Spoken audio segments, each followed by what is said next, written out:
অনেকেই বলে তাকে এই বয়সে আবার কিসের বার্থডে। বাট আমাদের মায়েরা আমাদের সবার জন্য সারাটা বছর কতটা কষ্ট করে থাকে, তাই আমাদের উচিত তাদেরকে মাঝে মাঝে একটু স্পেশাল ফিল করানোটা। তো আজকের ব্লগটা শুরু করা যাক। আসসালামু আলাইকুম এভরিওয়ান, সবার কী অবস্থা? আশা করি তোমরা সবাই ভালো আছো। অ্যাকচুয়ালি আজকে আমার আম্মুর বার্থডে, আর আমরা চাচ্ছি আম্মুকে কিছু সারপ্রাইজ দিতে। ভাবলাম এটা তোমাদের সাথে শেয়ার করা যায়। সো আমার ভিডিওটা দেখতে থাকো। I hope you guys will enjoy this blog.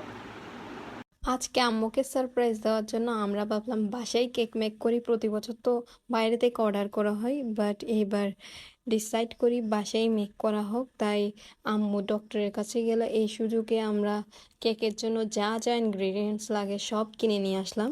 তো আমাদের কেক মেক করাটা শুরু করা যাক। কেকটা আসলে মেক করতেছিল আপু, আর আমি আপুর হেল্প করতেছিলাম।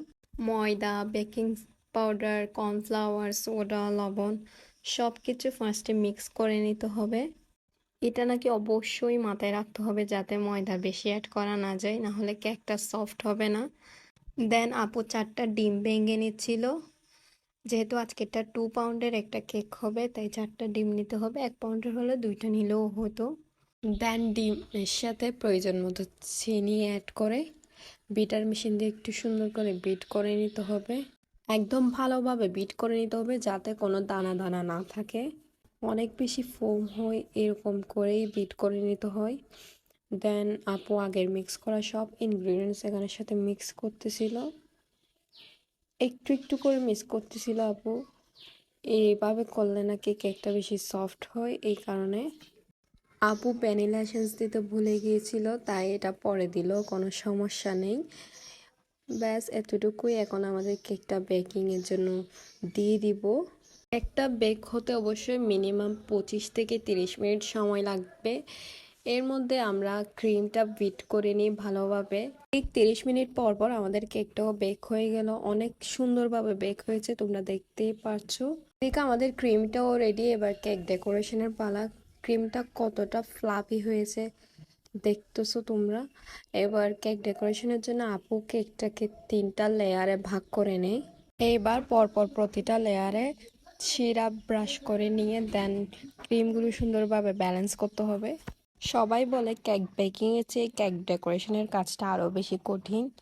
আসলে কেক ডেকোরেশনের কাজটা অনেক বেশি টাইম কনজিউমিং। একটা কেক মেক করতে কতটা সময় যায় এটা আসলে যখন নিজেরা মেক করতে যাই তখনই বোঝা যায়। আপু এদিকে কেক ডেকোরেশনের কাজ করতেছিল, আর আমি এদিকে বসে বসে ক্রিমগুলো খাচ্ছিলাম। সিরিয়াসলি আমার না এই ক্রিমগুলো অনেক বেশি ভালো লাগে, আমার অনেক মজা লাগে এগুলো। কেকের উপরে পার্টে ডেকোরেট করার জন্য 2টা ক্রিম বানাই, একটা হচ্ছে স্কাই কালার আর একটা হচ্ছে পিঙ্ক কালার। তোমরা হয়তো এতক্ষণে বুঝে গিয়েছো স্কাই আর পিঙ্ক কালারের কম্বিনেশনটা কত জোস আসবে। আমরা ভেবেছিলাম কেকের উপরে সুগার বল দিয়ে ডেকোরেট করব। সুগার বল দিয়ে ডেকোরেট করলে কেকটা আরো বেশি অ্যাট্রাকটিভ লাগে। বাট জিনিস কেনার সময় মনে করে করে সব নেওয়ার পরও কিছু কিছু জিনিস মিস করে ফেলছিলাম আমরা। তো প্যারা নেই, যা যা ছিল তার মধ্যেই কেকটা ডেকোরেট করে ফেলে আপু। এটা হচ্ছে আমাদের কেকের ফাইনাল লুক। কেমন হয়েছে কেকটা অবশ্যই কমেন্ট করে জানাবে। আপু কিন্তু প্রফেশনাল কেক মেক করে না, তারপরও কেকটা অনেক সুন্দর হয়েছে মাশাল্লাহ। কেক রেডি করতে করতেই আম্মু চলে আসে।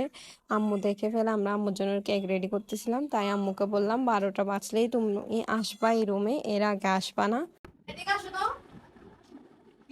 Happy birthday, happy birthday to you, happy birthday to you, happy birthday dear Ammu, happy birthday to you. তোমরা জিজ্ঞাসা না জন্য আমরা আমাদের পক্ষ থেকে একটা ছোট্ট গিফটও রাখি। আম্মু এটা দেখার আগেই থ্যাঙ্কস বলে যাচ্ছিল।